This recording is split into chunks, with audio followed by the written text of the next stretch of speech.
Akhirnya saya kepikiran lagu apa Bubui Bulan. Lagu Sunda berarti ya?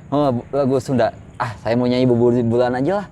Kayaknya orang-orang Jawa mah nggak ada yang tahu dengan lirik Bubui Bulan. Dan saya juga memang nggak tahu Bubui Bulan.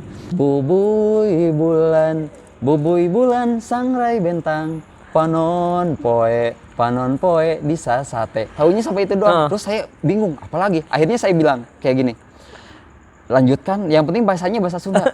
Teu apal deui naon deui saterusna. Tapi udah terus saya ngocoblok aja kayak gitu. Pakai ngaco aja pakai bahasa Sunda gitu ya. Nah, udah beres bari pales-pales itu ya. Terus sama gurunya bilang, "Ih, bagus itu." Bener, ya Allah, saya dalam hatinya, "Beuh, ngabohongan guru, aya Allah karim."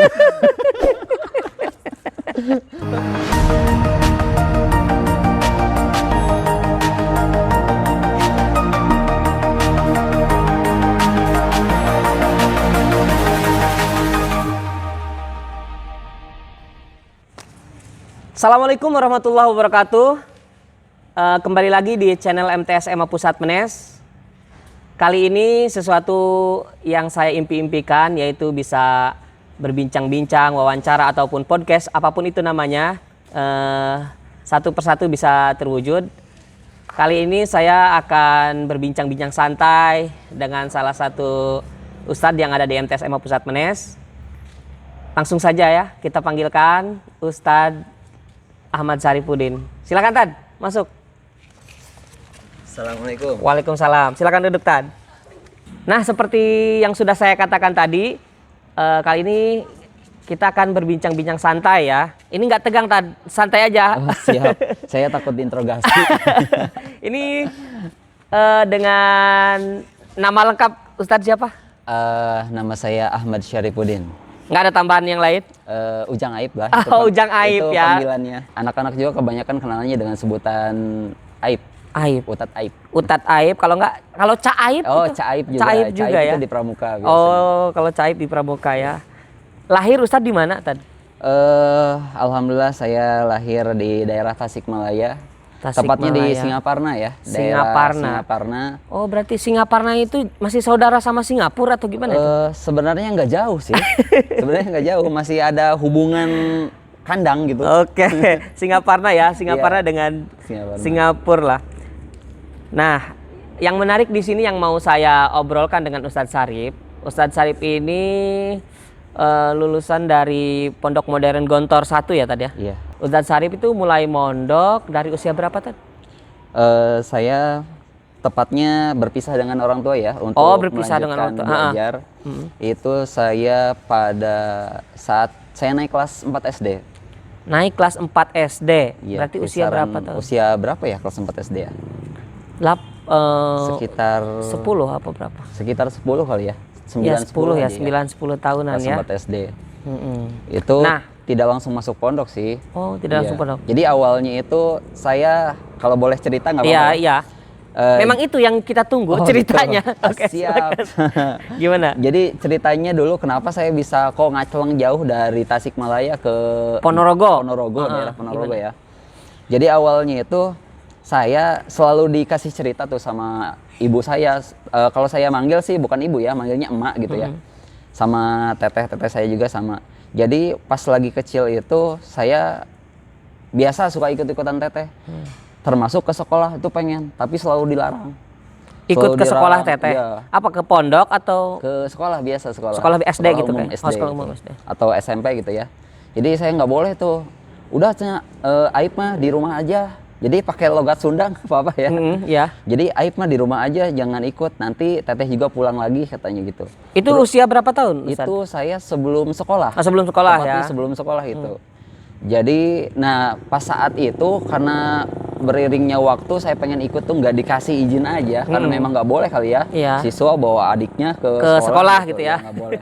Nah, jadi saya itu selalu bilang kayak gini, awas ya, lihat aja nanti Aib mah nanti kalau sekolah mau ke jauh, mau ditinggalin semuanya. Oh, nah, itu udah dari usia dini, maksudnya udah dari sebelum sekolah udah ngomong kayak gitu ya? Jadi saya selalu bilang kayak gitu. Jadi, nah alhamdulillah gitu, pas lagi Ramadan, saya kelas 3 SD tuh Ramadan. biasanya kakak saya yang pertama itu care banget ke saya. Wah, benar-benar aja ya. Jadi waktu itu Ramadan, kebetulan kegiatan akhir-akhir Ramadan, kegiatan di madrasah, di pesantren di kampung juga kebetulan Pesantren Ramadan gitu. Pesantren Ramadan ya. Jadi kebetulan libur gitu ya. Oh, nggak ada Jadi, gitu.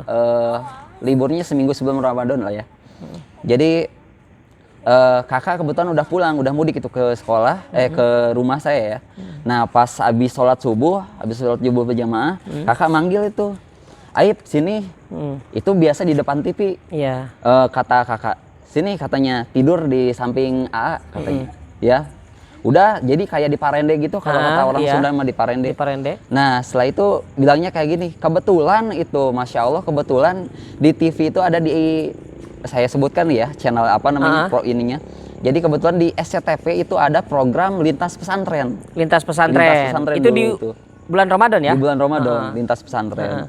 Sambil diklonin, sambil di gini diusap-usap gitu ya. Nah kebetulan muncullah pondok saya, Gontor itu muncul di situ. Nah seketika saja kakak itu bilang kayak gitu, Aib, tuh pesantren itu bagus, mau nggak ke sana? Saya pas nama juga lagi anak kecil ya. Oh mau banget ke sana. Nah saya bilang kapan? Nanti ya, tunggu aja katanya. Oh itu kakak yang ngomong kayak gitu ya? Oh iya. Kakak yang keberapa itu? Kakak yang pertama. Kakak yang pertama. Nah, Iya. terus sebelum dilanjutkan, Ustadz ada berapa saudara kakak? Sebenarnya saya ada 7 ya. 7 bersaudara. Sebenarnya semuanya ada 7. Ustadz anak ke? Saya anak ke-5 sebenarnya. Kelima, oke. Nah, teteh saya ada namanya tuh teh yang penting yang pertama aja yang teteh saya itu kata ibu saya belum pernah lihat wajahnya juga. Itu umur beliau itu umur baru baru seminggu. Allah mungkin lebih sayang, jadi dijemput duluan. Dijemput gitu. ya. Itu Teteh kakak yang saya. paling tua ya? Iya, teteh yang pas di atas saya. Itu sama dengan adik saya juga. Jadi sebenarnya saya bukan bungsu. Sebenarnya. Jadi dapat posisi bungsu itu Allah juga lebih sayang sama adik saya, namanya Ujang Ahmad. Itu umur 1 bulan. Allah panggil kembali. Dan ya saya jadi posisi terakhir. Bungsu akhirnya ya. Bungsu. Nah, tadi setelah ditawari sama kakak mengenai kamu mau nggak ke pondok itu di SCTV itu ya, Pondok Gontor ya. Kebetulan itu ya. Kebetulan itu. Nah, setelah itu gimana? Itu usia berapa? Itu yang penting saya pas mau naik kelas 4, masih posisi itu kelas 3 SD. Gitu ya. Terus kelas 3 SD. Nah, alhamdulillah jadi kebetulan sepupu saya juga ke sana. Sepupu saya juga. Dan sepupunya usia? Sepupu itu lebih awal dari saya ke sananya. Oh, udah duluan gitu Udah ya. duluan berangkatnya. Nah, setelah itu kita kelas 4 ya, naik kelas 4, alhamdulillah itu saya dapat kesempatan berangkat ke sana. Meskipun memang kelas 4 itu yang namanya anak kecil, karena semangat ditawarin, emang dari kecilnya juga saya punya ambisi pengen sekolah jauh gitu ya. Jadi ketika awal-awal itu nggak ada rasa, aduh pisah sama orang tua, aduh gimana sedih gitu, ya? Tidak sedih. Ada sih sedih emang. Ada ya. Ketika awal mau berangkat, tapi di jalan happy-happy aja sih, karena diantar juga sama kakak. Gitu. Oh berarti itu sebetulnya nggak ada yang memaksa ya? Alhamdulillah. Nggak ada yang memaksa. Terus orang tua nyuruh atau gimana tuh orang tua? Kalau orang tua sebenarnya karena jadi setuju aja dengan apa ya disaranin oleh kakak gitu ya. Kebetulan tawaran kakak juga emang sama dengan keinginan saya gitu. Untuk sekolah ke jauh lah intinya, apalagi mondok gitu. Jadi sebenarnya yang membiayai saya selama di pondok itu awal mulanya itu adalah kakak saya. Kakak ya? yang pertama itu. Berarti itu ya. Iya. Nah, singkat cerita tadi udah kan masuk daftarnya gimana tuh? Kan Gontor emang nerima anak SD. Jadi, nah awalnya itu karena kita datang ke sana, awalnya karena tekad ingin mondok saja ya intinya mah. pas ke sana setelah tahu aturan ternyata di Gontor itu tidak menerima SD. Jadi awalnya nggak tahu kalau Nggak tahu. di Gontor itu nggak nerima SD. Iya, awalnya memang nggak tahu dan tidak nyari info juga sih sebelumnya. Tahu ada pondok Gontor, kita berangkat aja ke sana. Nah, setelah nyampe sana ternyata tidak bisa untuk tingkatan SD. Jadi lulus SD baru bisa ya. Nah, pada saat itu ada yang menawarkan mengarahkan ke pondok, kebetulan pondok Kiai Hasan ya. Itu namanya Pondok Al-Muqaddasah, itu khusus buat tahfidz Quran. Nah, setelah lihat brosur dan lain sebagainya, kegiatan bertanya-tanya, entah pikiran apa yang merasuki aku gitu ya pada saat Entah itu. apa gitu ya. Ya, jadi saya lebih memilih ikut dengan sepupu saya. Jadi maksudnya kita ngekos di sana. Oh, sepupunya usia berapa saat itu? Yang penting beda 1 tahun dengan Oh, saya. beda setahun, berarti sekitar kelas 5 mungkin ya. Ya. Kelas 4, dia kelas 5 kelas ya? 5, saya kelas 4. Oh, gitu ya, beda setahun. Nah, dan kita tinggal itu masih dekat dengan lingkungan pondok, masih area pondok, itu kita ngekosnya di situ. Jadi kita setiap hari itu karena pergi ke madrasah juga ketika siang, sekolah pagi SD, siang ke madrasah. Kebetulannya juga di madrasah MTA namanya ya, di Gontor tuh, di desa Gontor. Saya di madrasahnya siangnya di situ. Pengajarnya pun asatid dari Gontor juga gitu. Itu di sekolah sore ya? Ya, di sekolah sore. sorenya. Jadi paginya sekolah SD biasa, sore sekolah agama ya gitu ya. Lah, gitu. Nah, itu tinggal kayak ngekos atau gimana? Asrama atau apa sih? Kos ya? Jadi mungkin lebih tepatnya dibilangnya kos gitu ya. Kos ya. Kos, jadi langsung Di rumah penduduk di rumah gitu. penduduk di situ. Nah, usia 4 dan 5 tahun ngekos gitu kan, jauh dari orang tua. Gimana cara ngurus hidupnya? Makan gimana tuh? Makan. Kalau Emang makan udah sih, include gitu sama udah include. Kebetulan saat itu per bulannya, kalau saya boleh buka ya, pada saat itu. Nggak apa-apa, buka per aja. bulannya itu. Nggak ada dosa di antara kita. Siap gitu ya. Jadi per bulannya itu 75.000 Pak Alpian. Sebulan 75.000 udah Itu termasuk udah living cost, udah termasuk makan juga per orang gitu ya. per orangnya. Makan 3 kali sehari ya.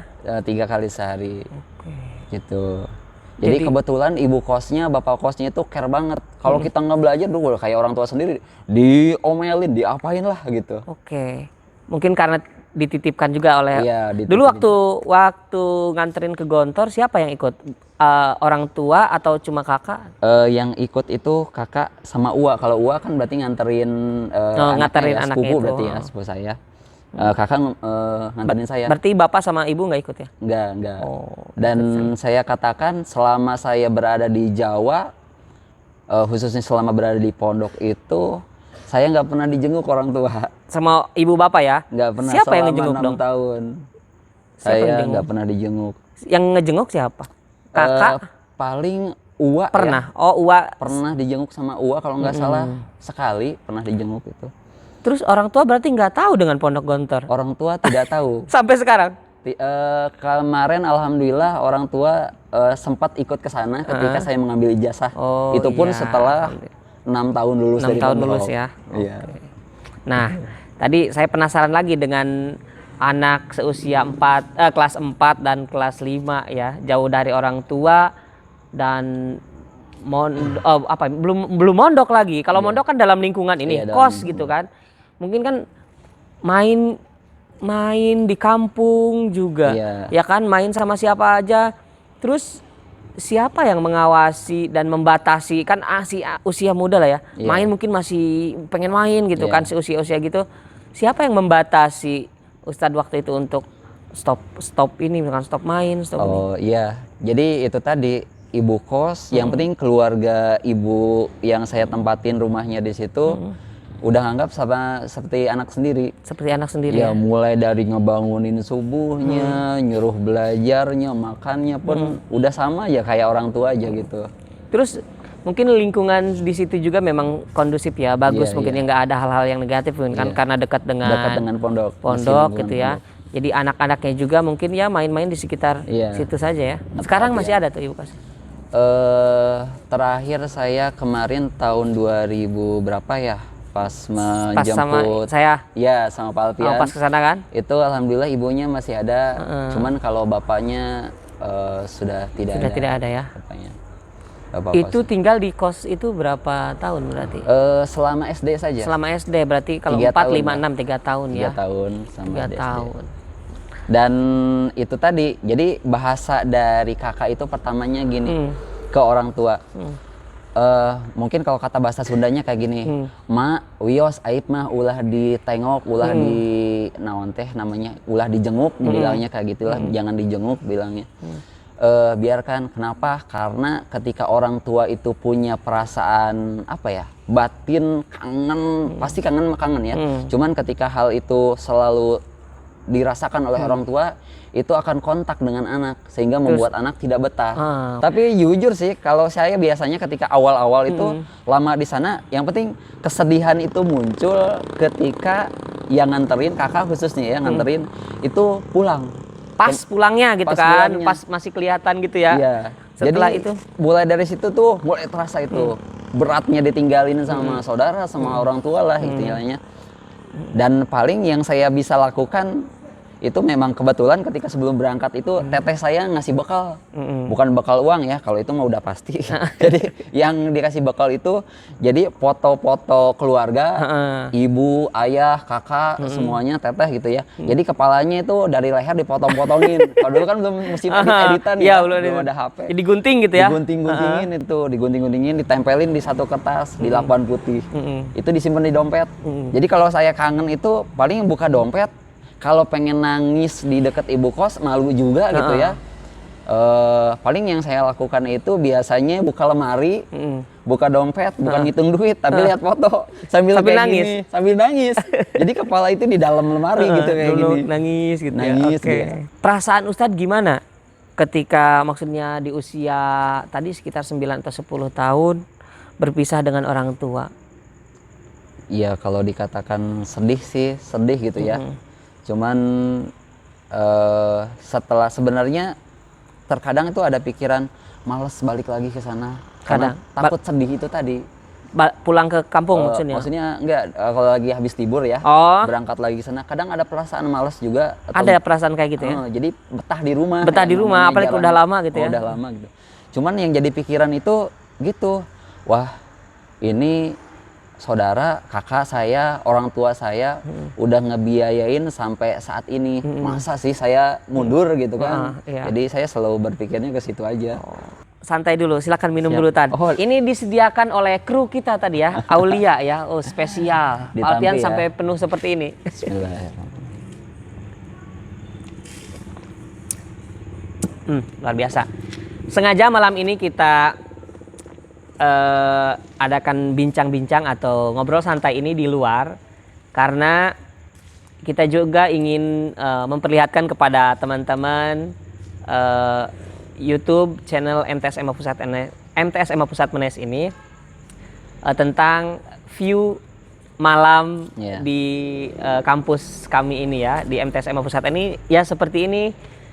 Mungkin banyak juga siswa yang mungkin yang nggak pernah ngelihat ya, suasana malam di lapangan kita ini. Seperti inilah. Kita lanjutkan lagi dengan pertanyaan berikutnya untuk Ustadz Syarif ya. Berarti kalau pas di pondok mungkin udah kesulitan kangen di awal itu udah nggak ada mungkin ya? Karena kalau nggak ada sih tidak juga, cuman lebih ringan gitu dibanding teman-teman yang baru jauh dari orang tua ya. Justru saya kalau lebih banyak istilahnya menasehatin lah, kalau nggak ngelusin kawan-kawan saya yang nangis, yang nangis ya. Gitu. Karena Ustadz, saya sudah melewati masa itu gitu zaman dulu. Jadi pikirannya tuh kalau ada kawan nangis itu, jadi biasanya nangis sambil ngedoa gitu, habis sholat biasanya nangis. Pas ditanya, ente kenapa? Pengen pulang. Jadi saya bilangnya jadi kayak orang tua aja gitu, sok tua gitu. Meskipun pada saat ini memang sama. tua. Oh iya, enggak saat itu padahal mereka satu level lah ya. Iya, satu level. Paling saya bilang, udah jangan nangis. Saya juga dulu kayak gitu, tapi alhamdulillah saya mah nanti juga lama-lama enggak. Gitu, gitu jadi ya. bilangnya. Kisah suka duka di Pondok Gontornya sekarang ya. Di Pondok Gontornya apa? Kalau sukanya lebih banyak ya daripada dukanya gitu. Meskipun dukanya memang Ada gitu. memang terhitung banyak Oh, juga terhitung. gitu katanya. Cuman sukanya menghilangkan duka. Jadi kalau sukanya memang pertama karena di situ terdiri dari berbagai macam daerah dari Indonesia dan banyak juga dari luar negeri juga. Jadi kita istilahnya yang lebih pertama sih banyak teman baru ya dari berbagai daerah khususnya di Indonesia. Dan yang terpenting itu apa ya? Memang di sana subhanallah itu disiplin itu luar biasa. Serba semuanya itu ditandai dengan bel. Jadi kalau anak pondok dengar bel itu udah kayak dengar apa aja gitu. Reaksinya sudah luar biasa itu. Jadi sangat apa ya? Jadi tergantung bel gitu ya. Iya. Bel itu menandai gitu ya. Kita Menandai harus ke sini ya. kegiatan. Harus ke sini gitu Iya. ya. Ya kalau saya boleh katakan di pondok itu ya, di Gontor itu karena bel itu jantung pondok, bel itu jantung pondok. Jadi kalau yang piket itu ya, piket bel lalai itu bisa bahaya itu statusnya. bahaya? Itu ancaman botak sudah pasti. Kalau Pasti botak ya? kalau lambat ngebunyiin Ngebel ya? itu. Jadi ancamannya luar biasa itu karena jantung pondok. Ketika pertama kali ke sana, itu saya sedihnya ada, tapi cerianya juga ada. Jadi yang bikin saya ceria itu, yang bikin sedih saya itu hilang karena saya ketemu dengan kawan-kawan yang di sekitar pondok orang Jawa. Jadi kan apa logatnya itu medok gitu ya.